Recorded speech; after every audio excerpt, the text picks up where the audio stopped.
I don't know if we have the right people to do it right now, but we can get into all that fun stuff. One of the neat things that I saw that she brought about was they actually had their seniors um, go through mock exercises with a stuffed animal that a supposedly a client would bring in, and they recorded the interview between a client and the student over how to communicate.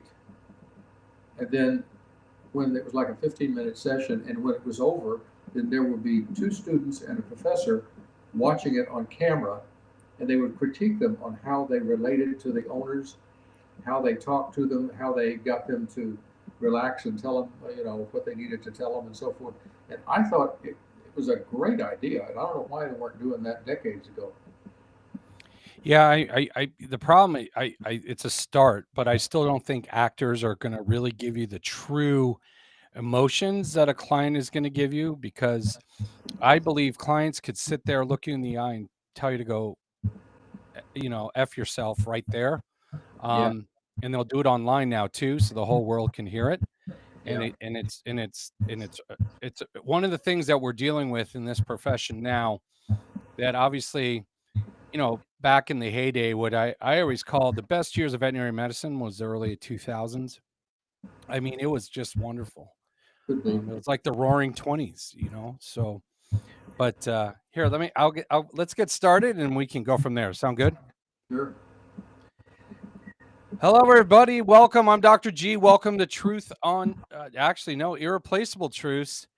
I'm a retired veterinarian, now academician, and I am with a very special guest today, Dr. Michael Slater. He is a man who followed his dream to get to the road almost where you are now. He is a retired veterinarian. He is also retired military. I think he was a lieutenant colonel, if I'm not mistaken, in the Army. And he now is a pastor and an author. He has 3 books that are published. I just finished his book, The Brothers Harper, which I want to get into with him because I think it's his dual identity he was dealing with during that book. So, anyways, Dr. Slater, how are you today, sir? Oh, just fine, just fine, and appreciate the opportunity for this. Oh, absolutely. I love having the legacies on this program because I believe that the legacies are not doing enough. A lot of them are retiring and riding off in the sunset, which is they're right. But I think the profession is hurting a little bit because of that. I think the profession needs more legacies to be around and to help mentor and teach the soft skills that you learned in your profession. Yeah, Um, you were a graduate of Texas A&M in 1969, correct? correct. I'm a And short. wow. And then did you go into private practice right after that or straight military? Yeah, I went into private practice. Actually, it was during the Vietnam era, uh, and I got my commission when I graduated. They said, "Well, we don't have orders for you just yet." It was in the Air Force, and so I had to find some way to piecemeal a salary together for 9 months until I got my orders. And then I did, and they sent me to, of all places, Duluth, Minnesota. I was living in Louisiana, and I've never been so cold in all my life. I was about to But say then Duluth. when I Duluth is one of the coldest places I've ever been to in my life, except for International Falls, and that's in the same state. yeah, yeah. Well, then when I finished those 2 years, I got out and I practiced for a handful of years, and I really wanted to do something else. I like practice. I love practice. I did some really interesting things, met some wonderful people, but there was something missing for me, and I don't say that in a judgmental way. It was just, you know, something was missing. And along the way, I developed an interest in pathology because that is the basis of so much of what we do in practice and everything else. So my wife and I sat down and we decided I would go back into the military because there were a lot of opportunities to train in that discipline. And so we did. And when the time came for me to look for that opportunity, they said, well, we don't have any spots in pathology right now, but we can send you to UC Davis and you can get a master's degree in preventive medicine. So, a bird in the hand is worth whatever. So I went ahead and did that, and I got my MPVM from Davis. And then shortly after that, Congress decided to dissolve the Air Force Veterinary Corps. That was in April of 1980. And I went to bed one night as an Air Force captain. I woke up the next morning as an Army captain. And I found out that the Army had plenty of opportunities in pathology. So that's how I got into it. And then yeah. after that, so that's 1980. And how long did you have to serve in the military in order to get that pathology degree? I ended up doing a full career. I spent 21 years. That was in 1980. I passed my pathology boards in 1987. I did my training at Fort Detrick, Maryland, in the Infectious Disease Institute. You've seen movies and stories about people working in a hot lab with a spacesuit and so forth. Well, that was me. So I got to do that kind of stuff. And I ended up, my last assignment was at the Armed Forces Institute of Pathology on the Walter Reed campus. Great assignment. I met a lot of people both in and outside of the military as well. Big training institute, big referral institute. And it's something that I wish everybody could do. But unfortunately, AFIP no longer exists. So, but that's me. And well, then you left the military, and then you went to IDEXX, if I'm not mistaken, correct? No, I left the military. I spent a very short span, about 2.5 years in pharmaceuticals, and it just didn't gel. It just wasn't what I wanted to do. And an opportunity came up in Florida. I'd always wanted to live there, and I ended up being the bureau chief for the state livestock diagnostic lab. There were 2 labs there in the state. So I ended up overseeing that for 4 years. And then an opportunity came up with IDEXX Laboratories, and I took that, and I stayed with them for 12 years. And the first 11 years, I was the supervisor, or whatever you want to call it, for the Eastern Shore. I had about 17 pathologists working under me, but I spent a lot of my time traveling and going to different labs and supervising and guiding and directing and refereeing. Wow, I bet. Yeah. And then you became a pastor. When in this journey you're taking, when did that occur? Well, I've always been heavily involved in my church work, and but when you're working, there's not enough time to really get the in-depth stuff. So I found out in the Presbyterian Church there is a provision to recruit, train, and commission lay ministers. So it meant going back to school. I had to go back to seminary for 3 years. I took a list of very basic fundamental courses, and then I was examined by the regional presbytery, and they said, okay, you're good enough. And I was commissioned as a pastor. And that pretty much allows me to do everything that an ordained pastor does. In fact, there are some small churches throughout the country that can't afford a full-time pastor. And so they end up with a commissioned pastor because he can do that as a second job, or, as we call it, tent ministry. The Apostle Paul was a tent maker, but he was also a preacher. So that's, but now commissioned pastors do a number of things in the church besides just work for small churches. I was the interim pastor in my church before I left Florida to come to Virginia. So it's been a real experience, and right now I am the parish assistant at my church here in Virginia. Man, you're all over the place. With all these different identities, how do you introduce yourself? Mike. Mike. It depends on where I am. When I am in church, I do not go by Dr. Slater because that's misleading. Because most of the people in the pulpit who are doctor this or doctor that, they have a doctorate in theology, which I don't have. So I try not to do that. I'm going to be honest with them and upfront and transparent about it. And if they ask me, what did I do before I did this, I'll tell them. And then that always gets off onto other stories. Oh yeah, they always tend. That's the one thing you learn, right?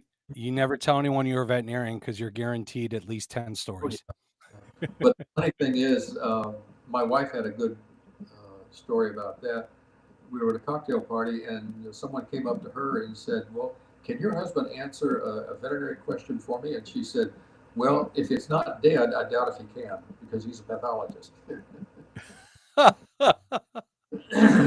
Yeah, well, my father-in-law is a veterinarian, graduated 69 from Illinois. Oh, But whenever he went to cocktail parties, he'd always tell people he worked for the IRS.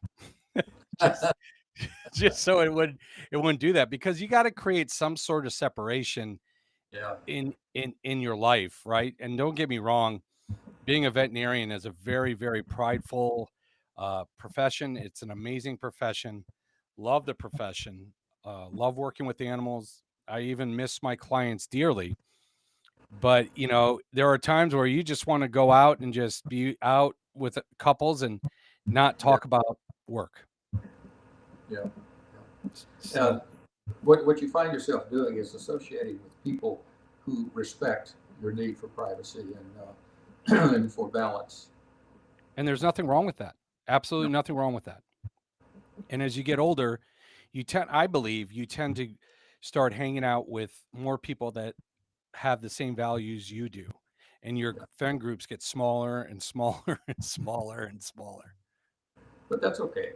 Yeah, no problem with that, because I tend to forget names nowadays. I'm getting there.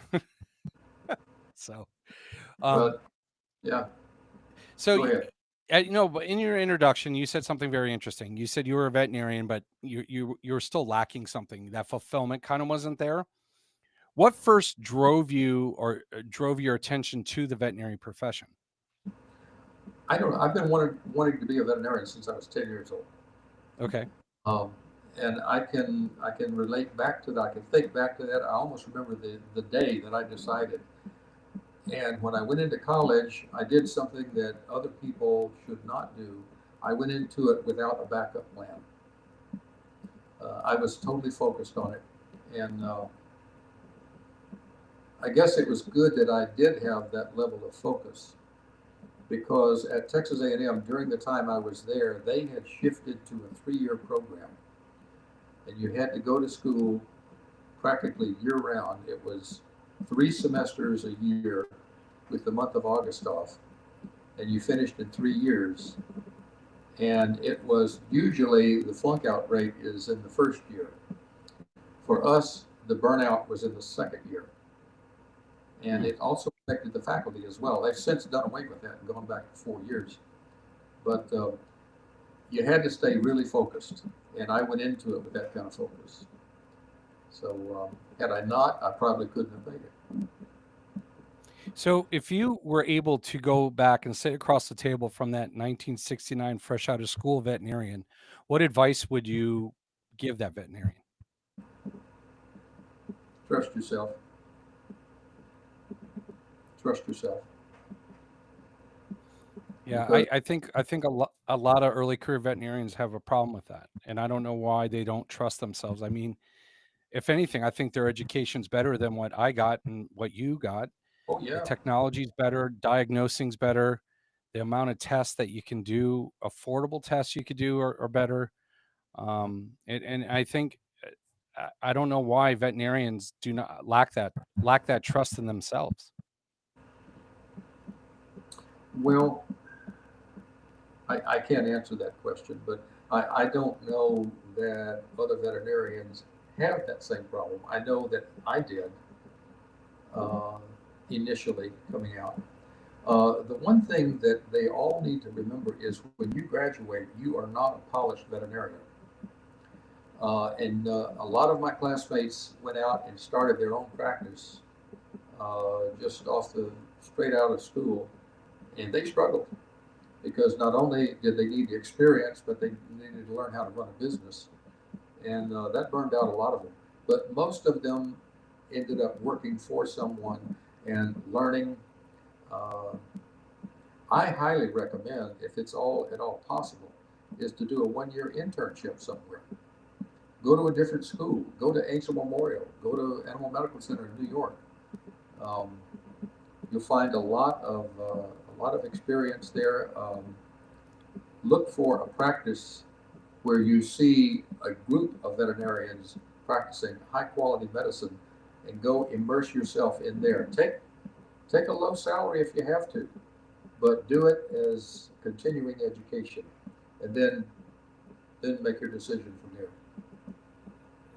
Yeah, my father-in-law did his internship at Angel right out of vet school in '69. Yeah, And I worked in Massachusetts for a while, and we oh, used to relate to Angel quite a bit. yeah, Angel's pretty impressive. AMC's impressive. There are a lot of these specialty groups that are impressive. It's unfortunate the Blue Pearl that's out here in Orange County, they got rid of their internship program. But I think they, and I asked why they did that, and they're like, we were just, fed up with the fact that a lot of these veterinarians were leaving or were coming out saying, oh, I don't want to work 50, 60 hours a week, which I understand. Don't get me wrong. There's definitely a different generational gap between the boomers, the Gen Xers, and then the millennials and the Gen Zers. There's a definite difference between us. And I really think instead of work-life balance, we should call it professional sustainability. Like, what is it going to take for you to be mentally strong, recovered, so you can do these shifts? And I think that's something that this profession right now is really, well, they're saying they're working on it, but I think the Gen Zers now that are just graduating, they're really pushing that, and it's really causing backlash from the older generations, saying, just suck it up and do it. Well, and I don't have an answer for that. I can remember when I was in practice, many a time I would put in a 24-hour day, especially when I was in mixed practice, because you go out and work with 2 or 3 colic cases at night, and then pull a couple of calves, and then come home and go right straight to work and start seeing small animals. That requires a lot of flexibility, and you have to learn to pace yourself. You really do. And it's good if you're surrounded by people that understand. Yes. People. Yeah, exactly. I think mentorship is lacking as well. Do you believe you had good mentorship when you graduated? I think so.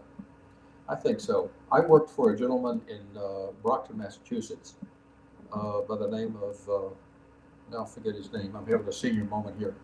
But Arthur Young. He later moved, he's deceased now.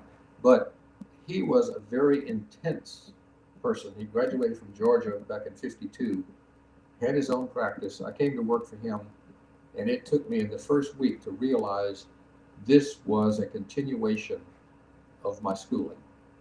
And I learned a lot from him. I really did. He was very precise, and very demanding of other people around him to be precise. And it wasn't a matter of how many hours you worked; it's what kind of quality did you put into the work you were doing. Getting back to when you first graduated, do you believe you believe you had imposter syndrome when you got out as well? No, You had the confidence in yourself. You knew you were a doctor. You were I ready to had, go. I had just finished one of the hardest programs in the country, going to it for 3 years, and I had confidence that I could continue. I just didn't know where it was going to be and how I was going to do it. So what do you think you were lacking in your practice? Like what was that? What didn't practice bring you that you thought you needed to fill within your soul? When I was in vet school, I did quite well in the basic sciences. I did good in clinics. I was okay in clinics, and I enjoyed it. But I kept finding myself reverting back to thinking, what did I remember from histology? What did I remember from parasitology and pathology and so forth? When I should have been doing is looking at that client right in front of me and dealing with a people person, a people type situation. But I kept thinking back to things that were outside of the clinical realm. And finally, I admitted to myself that that's what I wanted to go back into. Um, I made my best grades in the classes where I was looking down a microscope. So, so that's Yeah. when you're honest with yourself, you end So up finding out what you can do. so honestly, you were telling yourself you weren't a people person, which there's nothing wrong with that. Well, no, it wasn't that. I was a people person, but there was I wanted to spend time balancing the clinical part with the laboratory part. To me, it was an incomplete picture without it. So you had a successful veterinary and corporate career. What exactly pivoted you towards ministry? What pushed you towards that transition? I grew up in a Christian home, and Okay. I've lived in a number of places, and I always found somewhere to go to church. And the interpretation of scriptures and so forth has always intrigued me because I don't think that it's a myth. I don't think it's just entertainment. I think it's real. And it actually has gotten me through some tough times. And so I got to the point where I felt like I wanted to know enough about it that I could pass it on to other people. So it's a matter of going back to school. And that's what I did.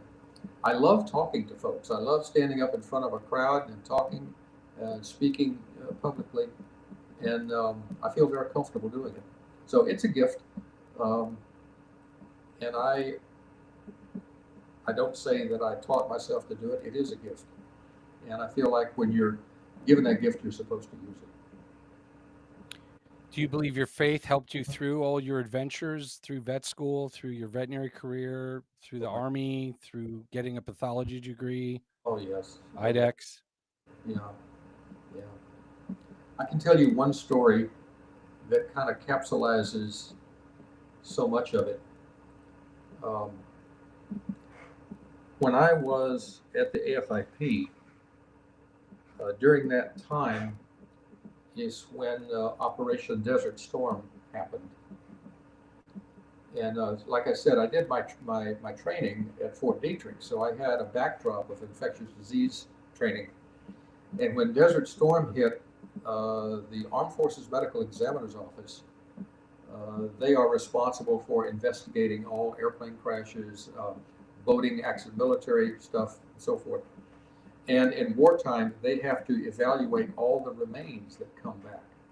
And they were concerned that the Iraqis might be using anthrax as one of their biological weapons and so forth. So they asked us to set up some briefings so that they could know what to look for.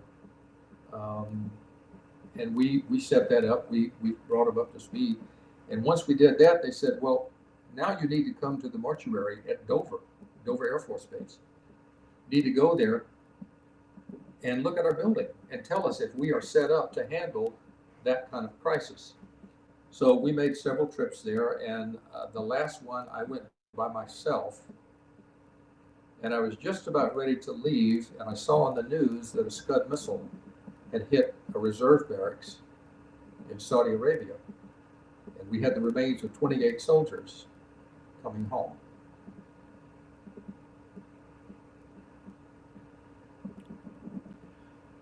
So they were already in the air by the time we found out about it. And so the chief medical examiner asked me, he said, look, I know you're a veterinarian, but you're a pathologist. I don't have time to get more people in here. I need every set of eyes I can use. So he asked me to spend one more night, and the next day, I helped process 28 remains. And I was able to steel myself against any emotional entanglement until I was finished. And then on the drive back to Washington, D.C., I suddenly realized, what did I just do? You know, I worked a half a day. I had my hands on these remains. I was scribing lesions. I was calling cause of death. And it suddenly dawned on me that I was looking at people who were going home to their families. And I was able to put that behind me. And then a couple of days later, I was in a very public setting. And I forget what it is now, but it triggered a real flashback. And I remembered what I had done, and it was all I could do to keep from embarrassing myself. And a few days later, I was talking to some folks back at work, and I talked to some of the forensic people, and they said, well, the best way for you, since you don't do it day after day, the best way for you to put closure to it is to write about it. And I did. And it was published in the Journal of the American Medical Association. Was that the first time it got published like that? Is that what started the authoring idea? There have been scientific articles and so forth, but the Journal of the AMA has a section in it called "A Piece of My Mind," and that's where they put it. It's a single-page essay, and I've got it written down here in front of me. Here, it's volume 269, number 8. It's on page 1054. It was back in February of '92. And within a week after that issue came out, I started getting letters from all over the country of people who read it and appreciated what we had gone through. And and it brought closure. It brought closure. And so here I am. I wanted to be a pathologist, and that's what I did. I wanted a spiritual part of my life, and that's certainly what I did. And I wanted to write, and all three of them came together. Wow, you never planned on all this coming together. So, what does that teach us about unexpected paths? Well, it teaches you that there's a lot more that you can do that you don't think you can do, and if you just take it one step at a time, and like I said, trust yourself, because a lot of times folks say, well, I couldn't do that course or that learning or whatever. It's because they've already told them to do it. I think we defeat ourselves a lot of times by doing that. Well, also a lot of early career professionals have a hard idea with the concept of a calling. How would you explain your calling to someone in their 20s or 30s who are early career professionals? How would you define it to them? A calling for me is something outside of yourself that you do well. Now, somebody might say that, oh, I have a calling to make a lot of money. I have a calling to be famous, whatever. A true calling, I think, has to be outside of yourself. But it's whatever you do well. Because everybody's unique, everybody's different. And whatever you do well is the gift that you've been given, and you're expected to use it. As a veterinarian and as a pastor, I want to ask you this one question, because veterinary medicine has probably one of the highest suicide rates of any profession. Yeah. What do you think we're missing in preparing these young professionals in school for what they're about to embark on? Balance. They shouldn't put all their eggs in one basket, because let me tell you, you're going to fail. There are going to be days when you are going to fail, and you have to be able to have something else that you fall back on at the end of the day that reminds you that you are still you and you're perfect in God's eyes, but you're not judged according to how good you practice veterinary medicine. That is not, or any profession, that should not be the gauge that judges you as a person. And I think we can achieve that with balance.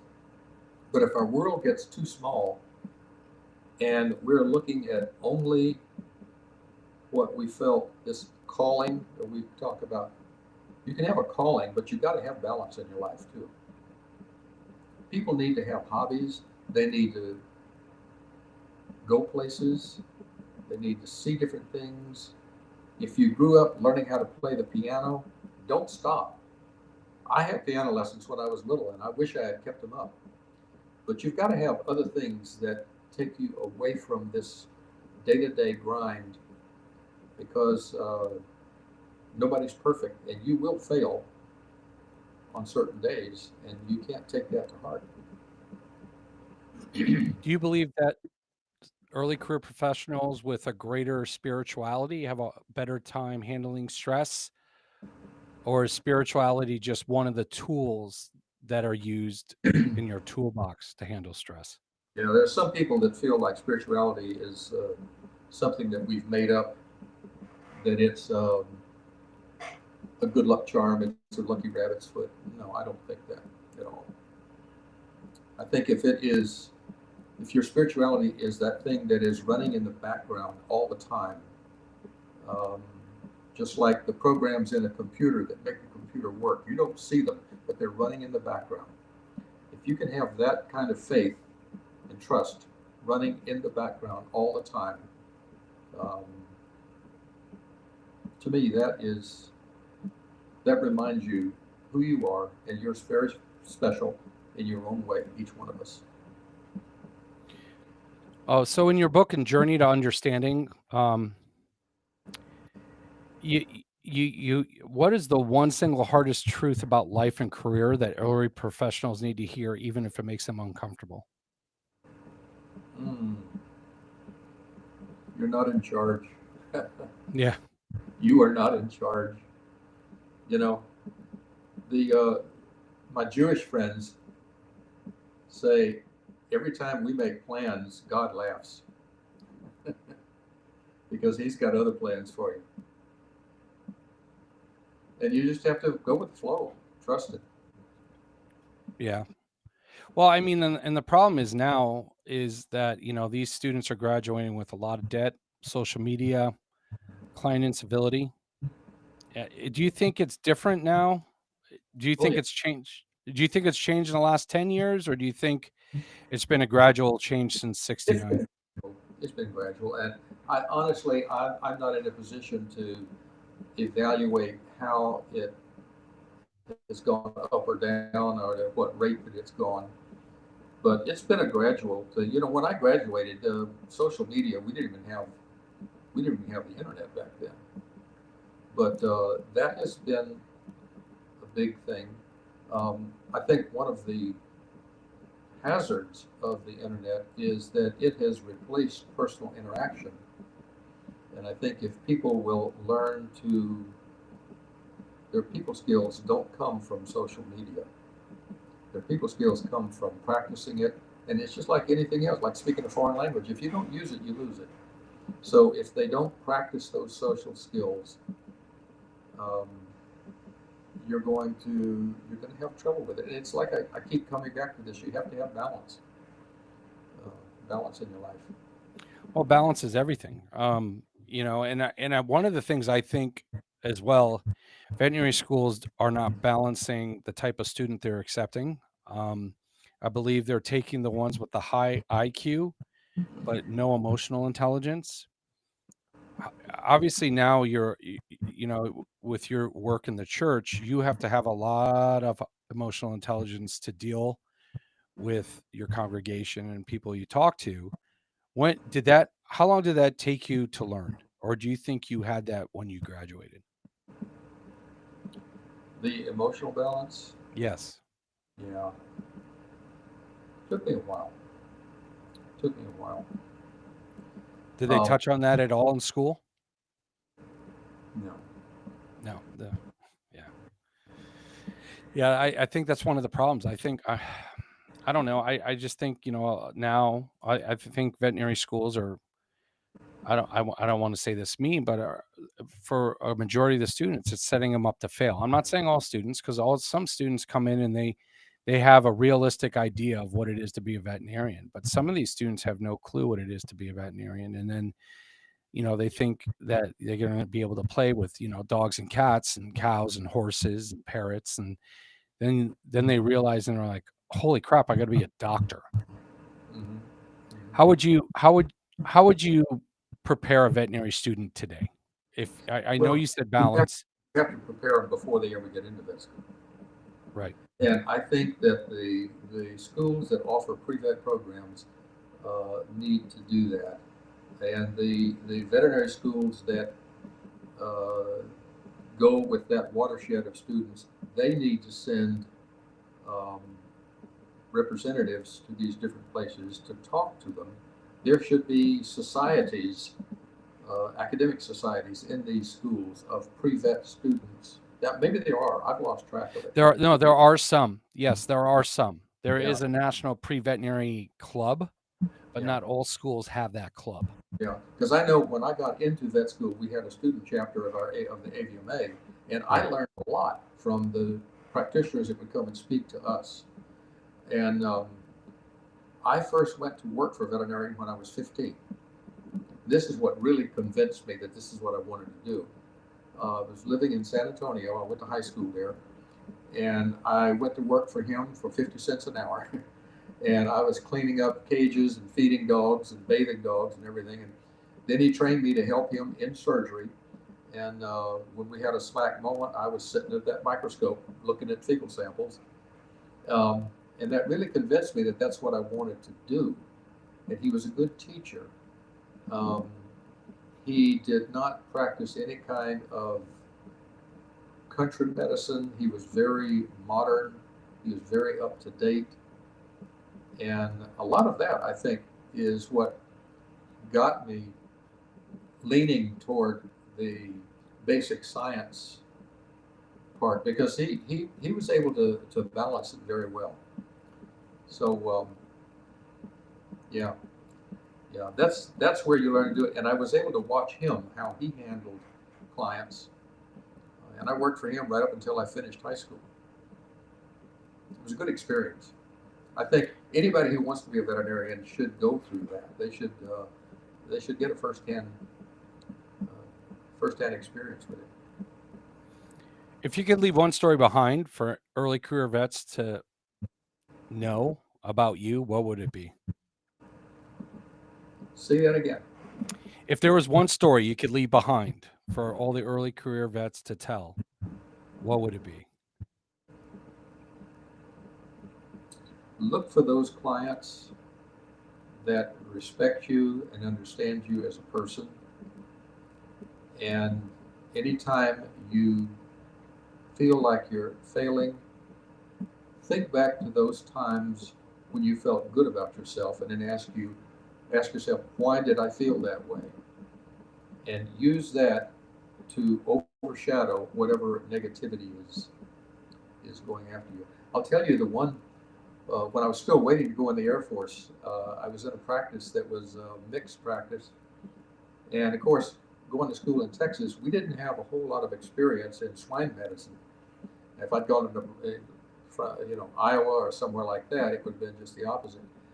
But my first farm call that I had to go out to a place was a 300-pound Duroc sow in labor. She had been in labor all day long. I couldn't get my hand into the birth canal. I could not pull these pigs. She was so toxic, I thought she was going to die right there. And I said, you know what? The quickest way to get these little piglets out is to do a C-section. She was so toxic, I didn't give her anesthesia or anything. I just threw a local on the midline. And then I realized, wait a minute, this is how you do a C-section on a dog. I've never done a flank. And so I was right in the middle of finishing up. We took 4 dead piglets out, and I'm closing her up. And I remember the guy's name, Mr. Mott from Bentley, Louisiana. He was a huge fellow, and this big hand just very gently put on my shoulder, and I looked up at him, and he said, "Son, you are among friends." That made my day right there. Right. And well, obviously, it's a story you still carry now. Yeah, right? And You always that went on. 3 months later, she bred back and had a healthy litter. wow. And couldn't believe it. I said that was the first one I've ever done, and it was successful. So everybody started sending their pig cases to me, and I kept telling them I don't know anything about pigs. But no, those kind of experiences that you remember, and yeah, that was And fun. you got to file those too, right? You got to keep remembering those, because for Yeah. every great case you have and every great client you have, you'll probably have 5 or 6 cases that didn't turn out well, or 5 or 6 clients that make you want to quit your job. And I always tell people, it's, as soon as you get to a practice, you learn who the top 10% best clients are at that practice, and you roll out the red carpet for them, and Yeah. it'll make your job so much easier, so much easier. And if you want to go with a social aspect with your clients, those are the ones you pick to be friends with. Yep. So, what do you want the next generation of professionals to know about purpose versus career? Purpose versus career. My goodness. You've got to get a mixture of what you feel like needs to be done for society, and where does your talent, your calling, where do those two things meet? You can't be all things to all people,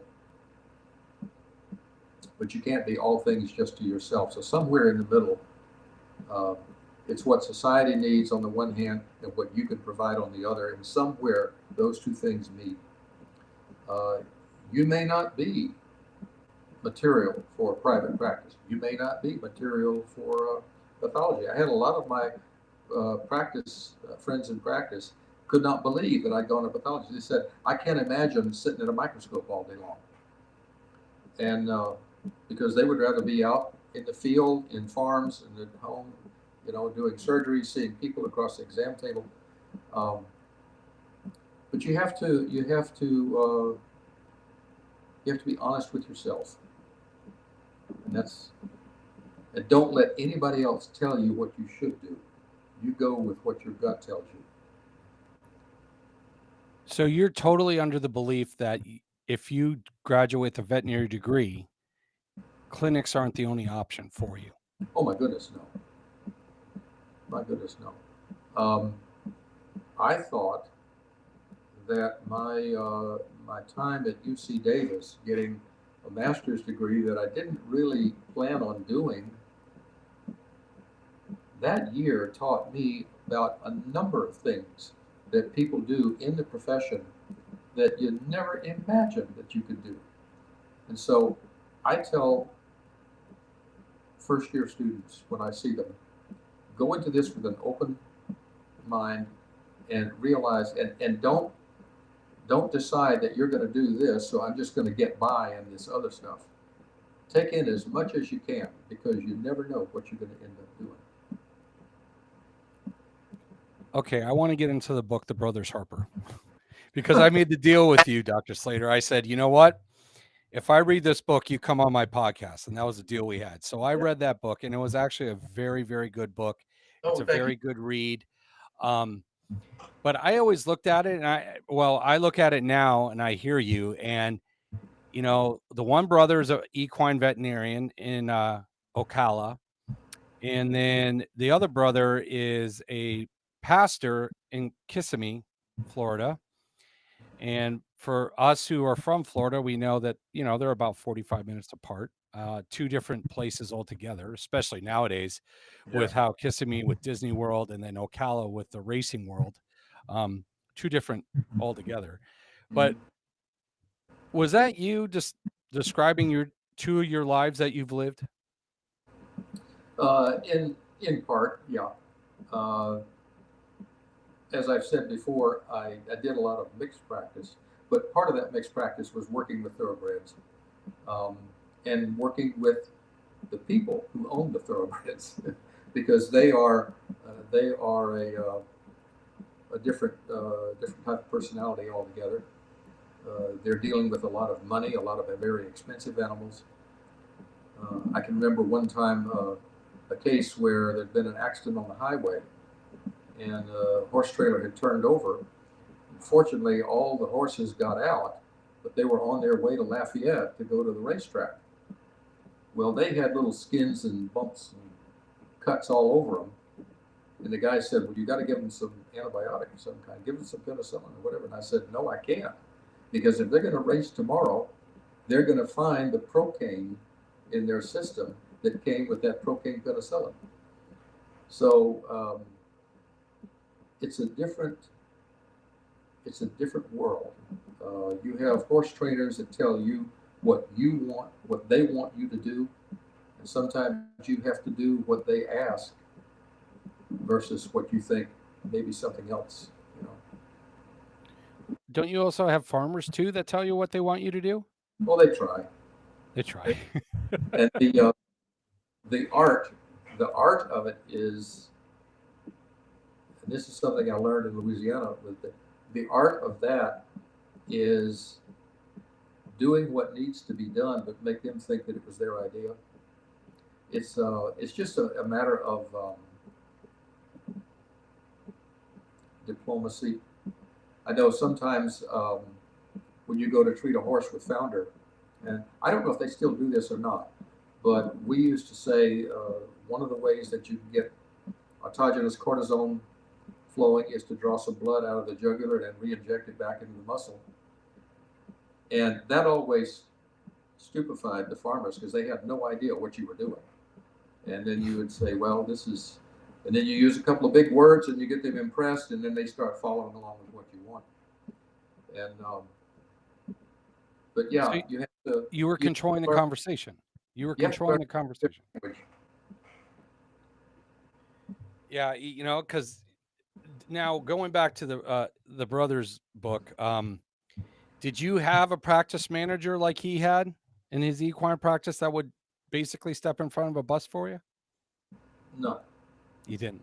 Yeah, I was blessed to have that in both my practices, and it made a world of difference for me because I knew she would only hire those that would be the same way and have the same vision, which was excellent.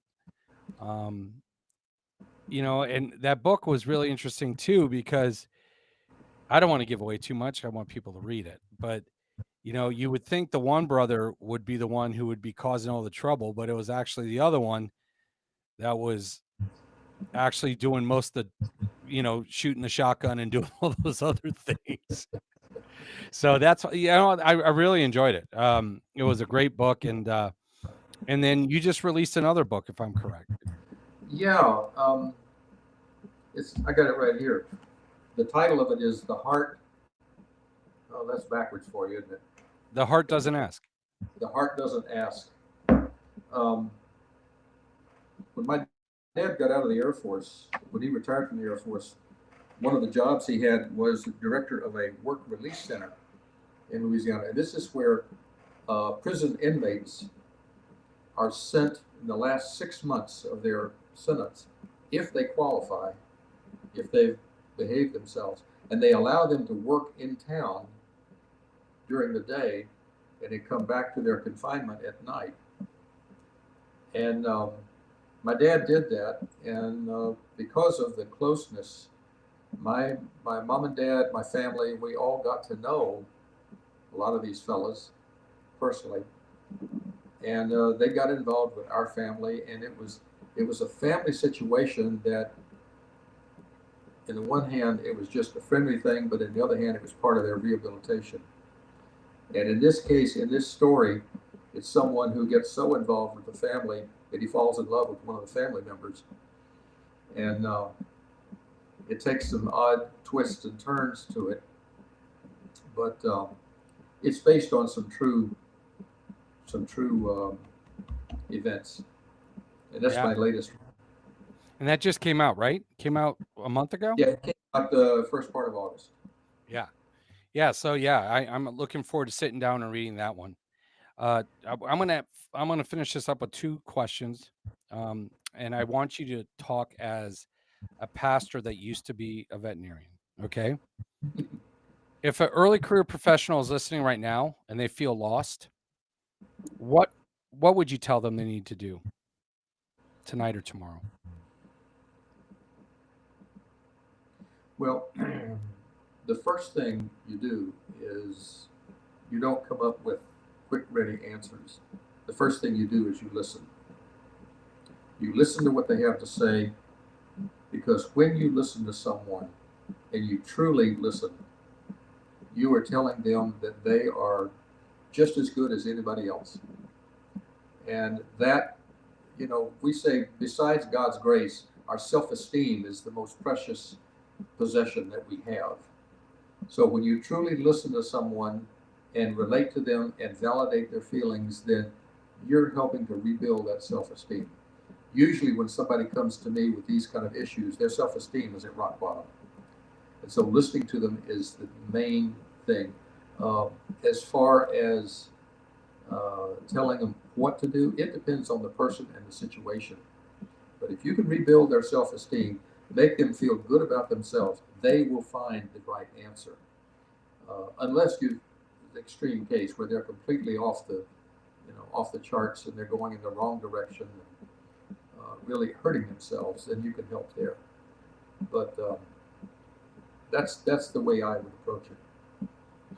And then the final question for you is, because you've basically lived multiple lives in one lifetime, right? Three outstanding careers, and you're getting to write as well, so that might be an author is a fourth career.